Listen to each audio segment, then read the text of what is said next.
اللهم محمدا في جميع أفعاله ومحمد اللهم صل عليه مع صحبه وآله صلاة تكون لك رضاء ولحقه أداء. أما بعد، د رسول صلى الله عليه وآله وسلم د سیرت یو اویایمه برخه. په تیره برخه کې مو د صلح حدیبیه بیان تر دې ځایه پر رسولی و چې سهیل خپل زوی ابو جندل رضی الله عنه د کفارو تر لشکره ورسوي او بیرته د مسلمانانو د لشکر ځای ته راغلی او د صلح هغه پاته مادې ولیکلې. اوس نو قریش د مسلمانانو د بارېدلو انتظار کوي چې بیرته ولاړ شي. رسول صلی الله علیه وسلم مسلمانان امر کړل چې د سر په خریلو سره د احرام ځانونه وباسي او بیرته مدینه منورې ته روان شي. حضرت عمر رضی الله عنه ولاړ شو او وی ویل یا رسول الله، آیا تا موږ ته خبر نه راکړی چې موږ به کعبه شریف ته ورځو او طواف وکړو؟ ځکه رسول صلی الله علیه وسلم خوب لیدلی و چې مسلمانان کعبه شریف ته ورځي او طواف وکړي او بیا به سرونه خروي یا به کښنې کوي او دا خوب یې مسلمانانو ته ویلی و. نو حضرت عمر رضی الله عنه دغه خوب رسول صلی الله علیه وسلم ته وریاد کړي او وی ویل چې تا موږ ته خبر نه راکړی چې موږ به بیت الله شریف ته ورځو او طواف وکړو. رسول صلی الله علیه وسلم وفرمایل هو یا عمر، مګر ما درته ویلي و چې سږ کال به ورځو. حضرت عمر رضی الله عنه وویل یا داسې دې نه راته ویل. خیر مسلمانان په دغه صلح باندې ډېر خواشیني او ناراضه دي. نو عمر رضی الله عنه غوښتل چې یو څه وکړي. اوس به په دې باره کې هغه حدیث شریف درته رانقل کړو چې امام بخاري او امام مسلم رحمهم الله روایتوي، چې دغسې حدیث ته چې امام بخاري او امام مسلم روایت کړي دا حدیث ته حدیث متفق علیه وایي. د حدیث شریف ترجمه داسې ده: حضرت عمر رضی الله عنه وایي ورسول صلی الله علیه وسلم ته ورغلم او ورته ومې ویل یا رسول الله، آیا ته په حق سره د الله نبی نه یې؟ رسول صلی الله علیه وسلم وفرمایل بلکې یم. عمر رضی الله عنه وویل آیا ته پر حق نه یې او زموږ دشمنان پر باطل نه دي؟ رسول صلی الله علیه وسلم وفرمایل بلکې موږ پر حق یو او دوی پر باطل دي. عمر رضی الله عنه وویل آیا زموږ وژل سوي کسان په جنت کې او د دوی وژل سوي کسان په اور کې نه دي؟ رسول صلی الله علیه وسلم وفرمایل بلکې دي. عمر رضی الله عنه وویل نو موږ ولې په خپل دین کې دوی ته کښته کېږو؟ رسول صلی الله علیه وسلم وفرمایل زه رسول الله یم، د خپل رب نافرماني نه کوم او هغه زما ناصر او مددگار دی. حضرت عمر رضی الله عنه وویل آیا تا موږ ته نه وویلي چې موږ به بیت الله شریف ته ورځو او طواف وکړو؟ رسول صلی الله علیه وسلم وفرمایل هو، مګر ما درته ویلي و چې ته به سږ کال ورځې. عمر رضی الله عنه وویل یا. رسول صلی الله علیه وسلم نور هم په تاکید سره وفرمایل بېشکه چې ته به ورځې او طواف به کوې، یعنې زما وینا حقه ده خو وخت یې نه دی راغلی. حضرت عمر رضی الله عنه لکه داسې جواب چې غواړي چې ډېر مطمئن شي. نو ابوبکر صدیق رضی الله عنه ته ورغلی او هغه پوښتنې ځینې وکړې چې د رسول صلی الله علیه وسلم څخه یې کړې وې. ابوبکر صدیق رضی الله عنه چې واقعا صدیق و داسې جواب یې ورکړی چې حضرت عمر رضی الله عنه یې په چپ کړی او ویې ویل یا ابن خطاب، دا رسول الله دی، د خپل رب نافرماني نه کوي او الله جل جلاله یې هیڅکله نه ضایع کوي. څه وخت نه و تېر سوی چې سورة فتح نازل سو. رسول صلی الله علیه وسلم عمر رضی الله عنه وروغوښتی او د سورة فتح آیاتونه یې ورته تلاوت کړل. عمر رضی الله عنه وویل یا رسول الله آیا دغه فتح ده؟ رسول صلی الله علیه وسلم وفرمایل هو.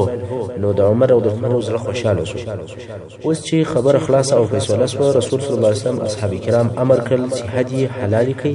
او سرونه وخري او احرام خلاص کړي، مګر د صحابه کرامو څخه یو هم نسو ولاړ. رسول صلی الله علیه وسلم په تعجب شو، ځکه د اول وار دپاره مسلمانان د صلی الله علیه وسلم نافرماني کوي.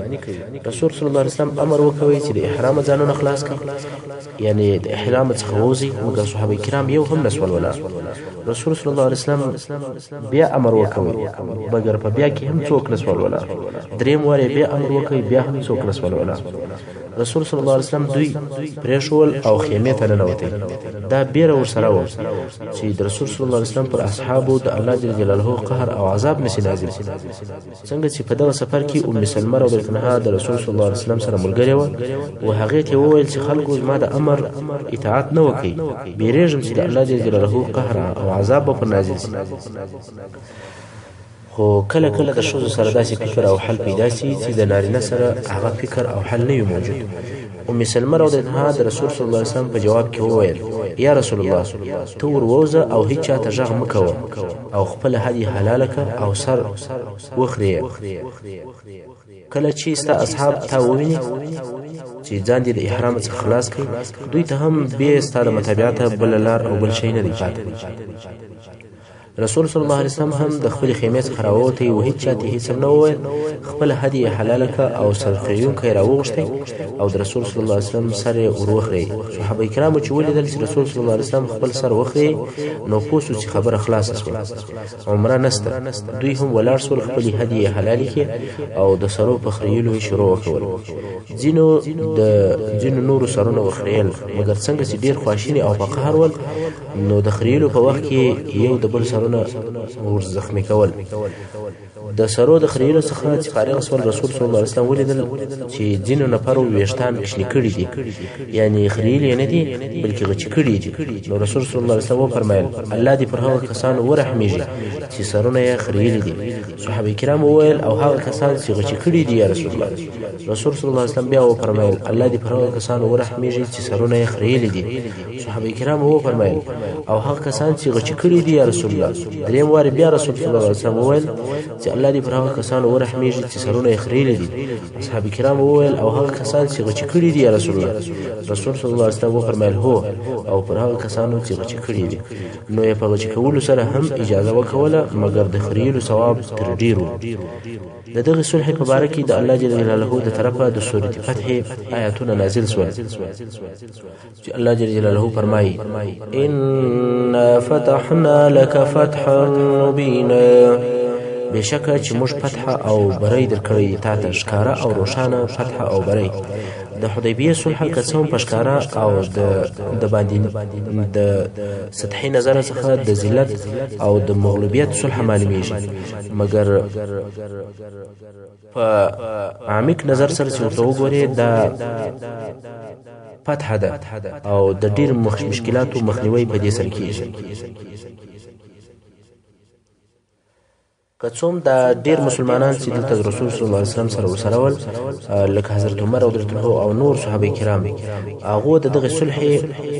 د ښکارا تور په لیدلو سره ډیر په قهر او په غصه شول. دوی خیال کوي چې مسلمانان د دغه 1400 نفر چې ټول سر قربانونکي دي، دا څنګه د دې کفارو مختصر چټوي او د کفارو د سخت شرطونه پر ځان باندې وړي. باید چې دغه مشکلات او دغه مخالفتونه د کفارو د طرفه راوړاندې کیږي، د دې حل په توره سره سوی وي. مګر رسول صلی الله علیه وسلم فکر او نظر او هغه نتیجو ته متوجه وو چې د نورو د سترګو څخه هغه نتیجې پټي او نهامي وي. او بل دا چې الله جل جلاله د رسول صلی الله علیه وسلم سینه مبارکه د ډیرو سختو پیښو او د سختو مشکلاتو لپاره پراخه کړې وه. د زغملو او د تحمل قدرت او قوت پکې ایښی و. د رسول صلی الله علیه وسلم بې مثله توکل او تحمل هغه د کفارو شرطونه ومنل او اصحاب کرامو ته وویل: الله جل جلاله زما سره دی او ما نه ضایع کوي. د حدیبیه صلح ولی فتح وبلل شوه، حتی صحابه کرام به هم داسې پوښتنه کوله چې یا رسول الله، آیا دا فتح او بری دی؟ رسول صلی الله علیه وسلم وفرمایل: هو، دا لوی بری دی، ځکه په دغه صلح سره د قریشو لاسونه د مسلمانانو څخه منع او وتړل شول. په دغه صلح سره مسلمانان و دعوت او خپل نور دشمنانو ته فارغ شول. چې دغه صلح او دعوت ته فارغ کېدل د مکې مکرمې د فتح سبب وګرځېدل. د حدیبیه تر صلح وروسته پس له هغه چې رسول صلی الله علیه وسلم مدینه منورې ته ورسېدی، د مکې مکرمې څخه مسلمانانو ښځو او مدینه منورې ته هجرت وکړ، چې په هغو کې یوه هم ام کلثوم بنت عقبه ابن ابي معیط وه. عقبه خو پیژنئ، هغه لوی کافر چې د رسول صلی الله علیه وسلم پر مبارکه شیا یا پر الله باندې د سجدې په وخت کې د اوښ کلمې ورکښېښولې او د بدر په غزا کې ووژل شو. د دغه ښځو مشرک اقربا په دې پسې ورلل، دغه ښځې باید د هغه عقد او د هغه عهد په سبب چې په حدیبیه کې سوی و موږ ته بېرته راوسپارئ. رسول صلی الله علیه وسلم دغه د دې غوښتنه نه قبول ځکه په معاهده کې دغه ماده داسې ذکر شوی و پر دې اتفاق وسو که زموږ څخه هر سړی و تاسو ته درلې که څه هم تاسو پر دین وي بیرته به مشترک وي په معاهده کې لفظ د رجل یعنی د سړي لفظ راغلی نو په دغه معاهده کې اساسا او د اصل سره څخه شی داخلي نه وي او په دې باره کې د الله جل جلاله دا قول هم نازل شو چې په سورته ممتحنه کې په لسم نمبر آیت کې فرمایي اعوذ بالله من الشیطان الرجیم يا أيها الذين آمنوا إذا جاءكم المؤمنات مهاجرات فامتحنوهن الله أعلم بإيمانهن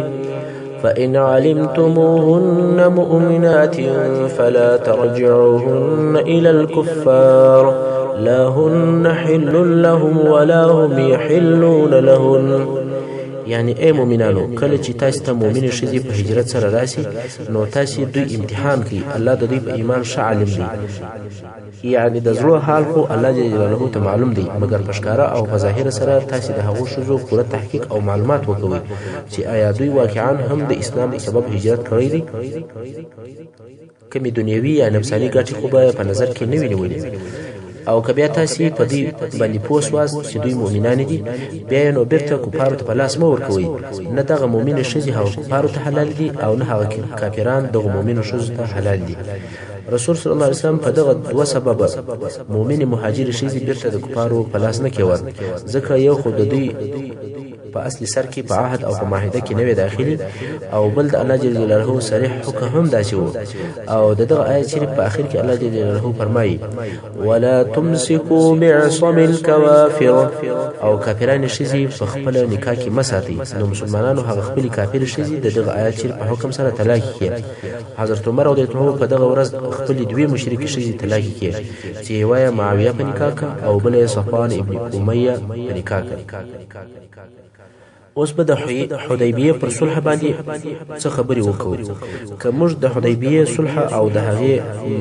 ماده په غور او په دقت سره تر نظر وباسو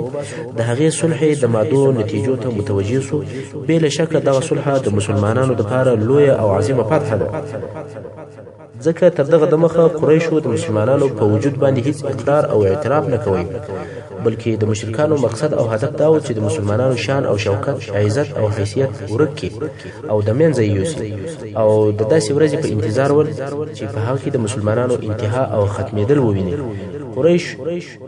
په خپل ټول قوت او په طاقت سره د اسلامي دعوت او د نورو خلکو په منځ کې حائل او دیوال ګرځېدل قریشو هیڅ نه غوښتل چې د اسلامي دعوت خبرې د خلکو تر غوږو پورې ورسیږي ځکه په جزیره العرب کې دینی مشرتوب او دنیوي ریاست د دوی وو خو اوس د دوی د طرف څخه صلح ترجو کول د مسلمانانو پر قوت باندې اقرار او اعتراف دی او د دې معنی دا و چې قریش اوس د مسلمانانو د مقابله څخه عاجز شول او مسلمانان په رسمیت سره وپیژندل نو په دغه صلح سره مسلمانانو استقلال حاصل کړي دا خو فقط د صلح په متعلق خبرې وي او اوس د صلح ماده تراسه که موږ د صلح څلورمه ماده تر نظر وباسو چې هغه داسې و هر څوک یا هر قبیله چې وغواړي چې په دغه عهد او اتفاق کې د محمد صلی الله علیه وسلم او د مسلمانانو په طرف کې داخل شي کولای شي او هر هغه څوک او هر قبیله چې وغواړي چې د قریشو په طرف کې داخل شي هغه هم کولای شي د دې څخه داسې نتیجه راوځي چې قریش هغه خپل دینی زعامت او دنیوي ریاست یې هیر کړي اوس د دوی بل هیڅ څوک او بل هیڅ شی مقصد نه دی بل خپل ځان نور نو کټول خلک او پاته ټوله جزیره العرب په اسلام کې داخل شي دا قریش ته هیڅ اهمیت نه لري او په دغه موضوع کې دوی په هیڅ قسم سره مداخله نه کوي حال دا چې دا قریش هغه کسان ول کبه یو څوک د هر ځای او د هر قبیله څخه چې مسلمان سو دوی به هغه بندي کوي او وهيبه او نن ورځ وایي چې موږ په هیڅ چا کار نه لرو کستا په طرف کې داخليږي او کزموږ په طرف داخل دي آیا دا د قریشو ناکامي نه ده او د مسلمانانو لپاره ښکاره فتح نه ده تاسو پوهیږئ هغه وینه بهیونکي او وژونکي جنگونه چې د مسلمانانو او د دوی د دشمنانو په مابین کې کېدل د هغو جنگو سره د مسلمانانو مقصد د مالو اخیستل او د انسانانو وژل نه ول او نه مسلمانانو غوښتل چې خپل دشمنان دي په زور سره مجبور کړي چې اسلام ته داخل شي، بلکې د هغو جنګو څخه د مسلمانانو یوازینی هدف دا و چې خلکو ته دي په دین او په عقیده کې پوره ازادي ورکول شي. که څوک غواړي چې مسلمان شي مسلمان دي شي، او که څوک غواړي چې په خپل کفر پاتې شي پاتې دي شي، لکه څنګه چې الله جل جلاله د سورۃ کهف 90 نمبر آیات کې فرمایي: فمن شاء فليؤمن ومن شاء فليكفر. کستاسي څخه د چا خوښه او اراده وي چې د قرآن او اسلام تصدیق وکړي او عمل په وکړي په ودی کې، او دا د لپاره خیر هم دی. او که د چا خوښه او اراده وي چې پر دې انکار کوي نو انکار دی وکړي، خو د خلکو او د دوی د ارادې په منځ کې بل هیڅ څوک او بل هیڅ قوت نه راکلی او مداخله به نه کوله. او اوس د دغه څلورمې مادې په اساس باندې او د دې په نتیجه باندې نور ټول خلق آزاد شول. په خوا به قریش د رسول صلی الله علیه وسلم او د اسلامي دعوت په مابین کې حائل لیدل او مداخله به کول، نه به پرشول او دینی ازادي چاته نه ورکول. او اوس د دې ماده په حیثیت سره دوی مطلقاً ازادي و مسلمانانو ته ورکړه چې مسلمانان په دې ماده سره په دعوت کې آزاد شول، هر ځای ته او هر چا ته دعوت کولای شي. چې په دغه د صلح په موده کې مسلمانانو دونه بری او کامیابی لاس ته راوړ چې د حدیبیه تر صلح د مخه د مسلمانانو شمیر 3000 نفر وو، خو د 2 کلو په جریان کې د مکه مکرمه په فتح کې د مسلمانانو شمیر 10000 نفر ته ورسېدل. او د صلح دویمه ماده چې داسې لیکل شوی و، دغه د جنگ او دښمنۍ حالت چې د مسلمانانو او د قریش په مابین کې دی دا به د 10 کلو د فار ختمېږي،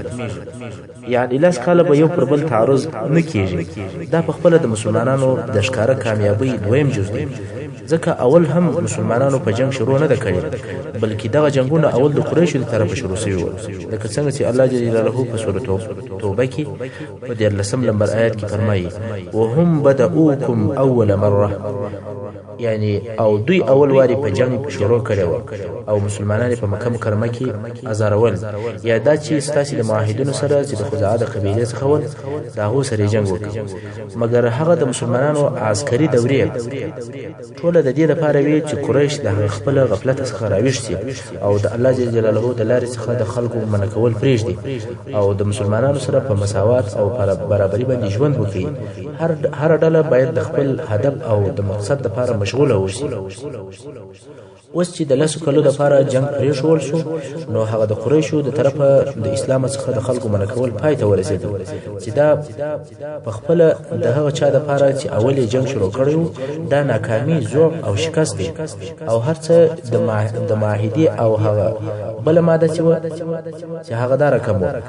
رسول صلی الله علیه وسلم او مسلمانان به سش کال بیره دي څخه چې مکه مکرمه ته داخل شي، بیرته به مدینه منوره ته ځي، او بیا پراتلونکي کال کې د مسلمانانو حق دی چې د عمره لپاره راشي او مکه مکرمه ته داخل شي. دغه ماده چې هلته په امادو کې اوله ماده و، د هغه څخه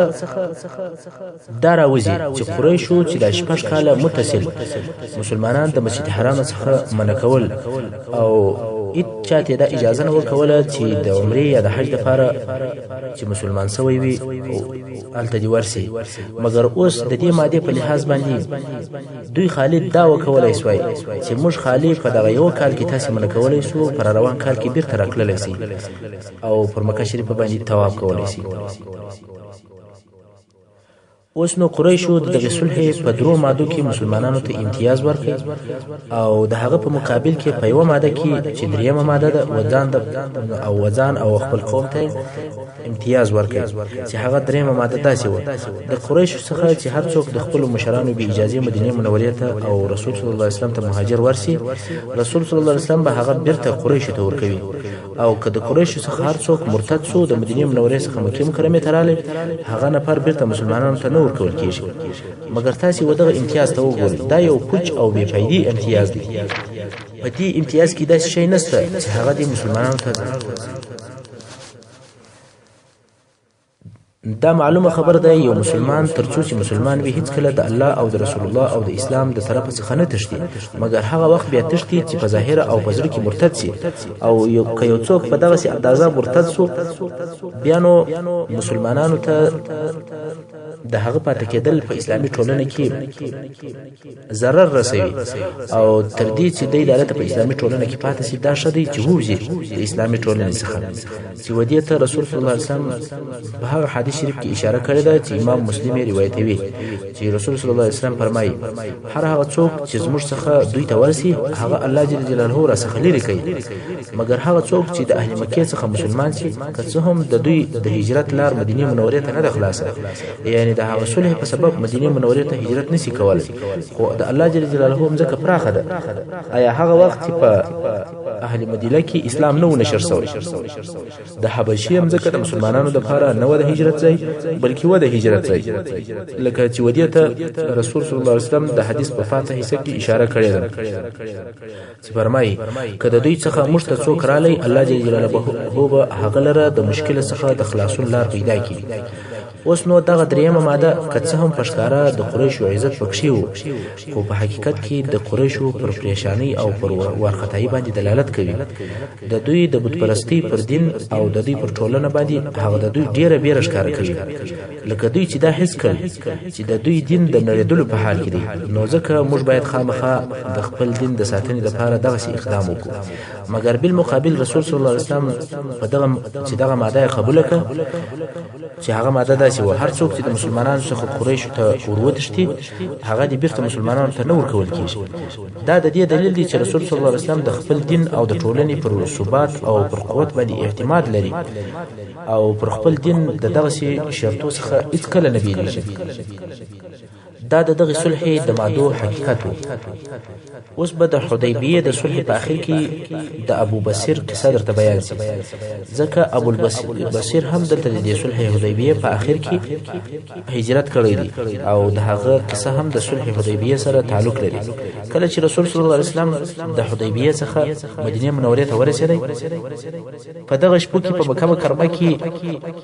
یو مسلمان سړی د کفارو څخه راوتښتیدی او د کفارو د عذابو او د تکلیفو څخه ځان خلاص کړي چې دغه سړی ابو بصیر رضی الله عنه نومیده ابو بصیر د ثقيف د قبيله څخه او د قریش حلیف د مسلمان او په مکه مکرمه کې اوسېدی نو ابو البصیر د مکه مکرمه څخه مدینه منوره ته مهاجر ورغلی دغه ټول لارې پیاده او په پښو باندې ووهله خو د قریشو دوه نفر تر شا په بسید غواړي چې بیرته بوزي مګر ابو بصیر مدینه منوره ته ځین ورسېدی او مسجد نبوي ته ورننوتی ولیا رسول الله مهاجر درته راغلی خو سمدستی هغه دوه نفر کفار چې په د پسیول هغه بشرا ورسېدل او وی ویل چې یا رسول الله هغه عهد او وعده چې زموږ او ستاسو په مابین کې ده لکه څنګه چې د صلح په ماده کې راغلي دي دای به بیرته مشترک کوي رسول صلی الله علیه وسلم وفرمایل هو وای خلی بوزي هغه ابو بصیر کشف او بیرته رهي کړ ابو بصیر ناری وی چې څنګه مې کفارو ته بلاس ورکوي ما دا ټول لار پر شو وهل ده او هجرت مې را کړی دي او تاسو مې بیرته تسلیموي رسول صلی الله علیه وسلم وفرمایل یا ابا بصیر قریب ده چې الله جل جلاله به تا او ستا ملګرو ته د نجات لار پیدا کړي ابو بصیر مجبور شو د هغه دوه نفر سره رهي شو مدینه منوره ته نږدې د ذوالحلیفه چې دا یو ځای دی چې اوس ابار علی ورته ویل کیږي هغه دوه نفر کښینستل چې ځانونه وساکي او څه هغه خورما وخوري چې د دوی سره ورسره و ابو بندي هم ورسره دي ابو بصیر هغه یو نفر توای لانه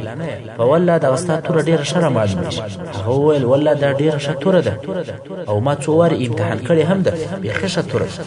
ابو بصیر ویل تیر اشکاره کړ چې زه وګورم په خبره کې ابو بصیر وکولای شوی چې د هغه خطوره واخی او هغه په اتوره باندې مړ کړي او هغه بل نفر کافر چې کله دا حال ولیدي پزغستاسو هغه زغلی او ابو بصیر تر پلاس باندې د شاده خو فسیر هغه خپل مرګ په سترګو باندې ویني خو اوس چیرې ولاړ چې ټوله دشت او هغه نږدې ځای مدینه منوره نو د مدینه منوره پر طرف باندې مخ ونیول مشرک زغلی ابو بصیر تر پلاس تر شاف زغلی د ډیری تیزوالي څخه د شاده خوا څخه دوړې ولاړېږي. دوړه په پسې ده او دی رازغلي. کافر مخ ته رازغلي، ابو بصیر د شاده خوا په پسې دی. څو مسجد ته کافر راننوتی، ابو بصیر د شاده په پسې دی، د سټیپ سره راننوتی. رسول صلی الله علیه وسلم چې دغه مشرک په دوړو سپېره ولیدی او ساه وهي، ول دغه سړي مرګ لیدلی دی، ډېر سخت بیرېدلی دی. خو سړی چې راننوتی اول وار یې نارې کړې، ول والله زما ملګری یې رامړ کړی او اوس ما هم وژني. ابو بصیر چې مسجد ته ور داخل شو، یا رسول الله، الله جل جلاله اوس تا ذمه خلاصه کړه، تا زه ور تسلیم کړم او هغه عهد چې ستا او د دوی په مابین کې و په هغه دې وفا وکوله او تا بیرته زه ودوی ته ورولېږل، هغه چې پر تا ول هغه دې وکول. اوس ته په ما کار نه لري، الله جل جلاله زه د دوی څخه خلاص کړم.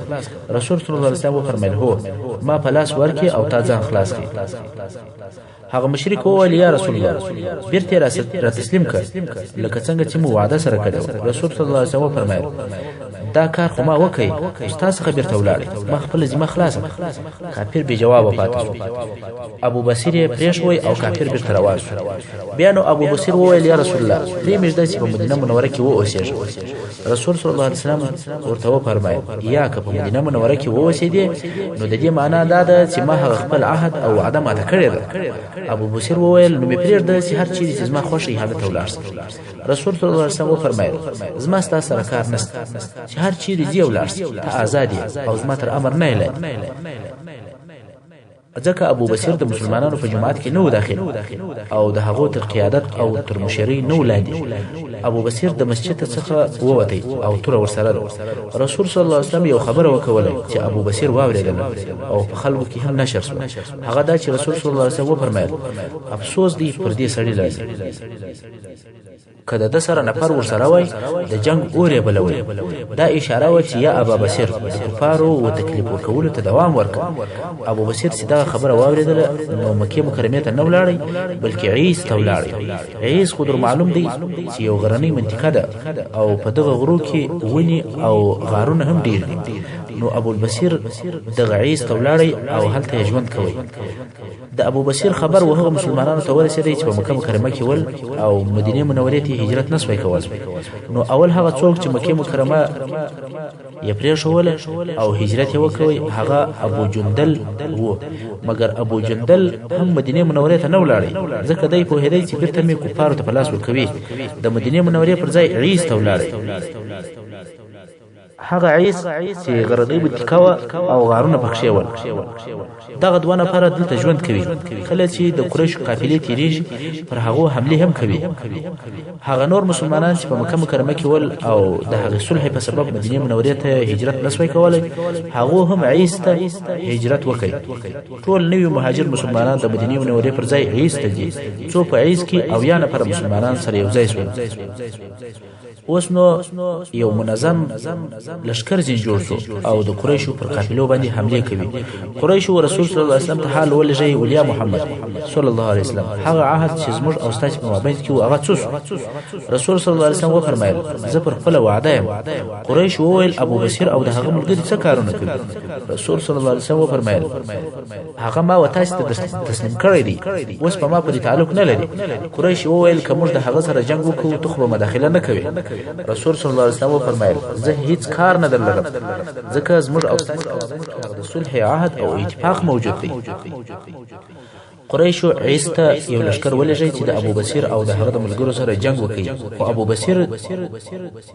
د هغو سره د جنگ کولو دپاره هیڅ نه راووتی او د غوښتل چې خپلو چلیکي حملو ته دوام ورکړي او جبهي جنگ نه کوي. د قریشو لشکر ورلی او ډیره موده انتظار ورته وکړ خو څوک د دوی د جنگ دپاره نه راووتی. د قریشو لشکر بیرته بېله نتیجې مکې مکرمې ته ولاړ، مګر د قریشو هره قافله چې تېرېږي بیا هم ابو بصیر حملې پر کوي. قریشو قافلې ټولې بیا په خطر کې ولوېدې او په فارغه زړه سره نشي تېرېدلی. اوس نو نور هغه کسان چې تر مدینې منورې او تر مکې مکرمې د باندې اسلام ته داخليږي، یعنی یوازې قریش نه بلکې نور خلک هر څوک او هر چیرې چې وي چې دوی اسلام ته داخليږي نو فکر کوي چې زه ولې مدینې منورې ته ځم چې تر هغه عهد او تر اتفاق چې د رسول صلی الله علیه وسلم او د قریش په مابین کې دي چې تر هغه بیا را لاندې سي ولی عیسی ته نظم او د ابو بصیر او د هغه د ملګرو مسلمانانو مرسته ولې نه کوي نو هغه نوی مسلمانان د دې ځای چې ارزه چې هجرت کوي نو د مدینه منورې په عوض عیسی ته ځي ترڅو په عیسی کې 300 نفر مسلمانان سره یو ځای شول نو پر لشکره ځین جوړ شي قریش چې هر څوک کوشش وکوي چې دا خطر د ځان څخه لري کی خو هیڅ په وسن شو محترم اوریدونکو څنګه چې وخت پای ته رسیږي زموږ پاته برخه د سیرت پراتلونکو حصو کې واوري وصلی الله تعالی علی خیر خلقه محمد و آله و اصحابه اجمعین